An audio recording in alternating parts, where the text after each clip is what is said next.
It's awesome. It grows muscle, but I wouldn't say it's essential, and it might be a downside. So all that energy you're spending stopping at the squeeze, you could put into the eccentric, which probably grows more muscle. So if you were going to do a pause, you're going to be pausing at the stretched position, not at the contracted position. More often, yeah.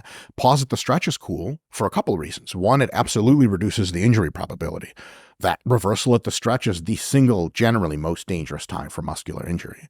Because you've got weight going down and you're about to contract while it's, that's how I ruptured my Achilles. Yeah. Oh, I heard that story. It was terrible. Yep. It's the ultimate scary story of warm up for forever if you're coming back to sports. Correct. Yeah. The direct force plate measured pulse of force at the bottom of the movement is the highest it will be in its entire movement, reversing. It's also technically your chest at its weakest position.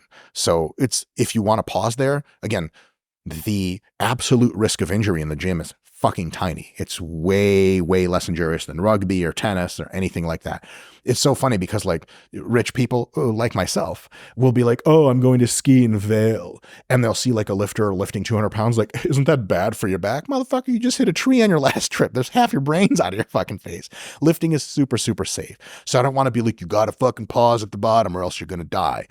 But on a small relative injury risk, it is reduced when you're pausing at the bottom. Absolutely. And you get more time experiencing tension in your muscles at that lengthened position. So there's an argument that pausing at the bottom is actually maybe a little bit more hypertrophic, and you need less weight on the bar. So all those things stack up, and like the good column is at least as good, probably not much better, but the bad column is a little smaller. To me, it seems like at the very least, it's a great option. I'm not going to say it's the only way to train. Fuck that. But it's a good option, good idea to try. In other news, this episode is brought to you by a product I've used every single day for over 3 years now, and that's AG1.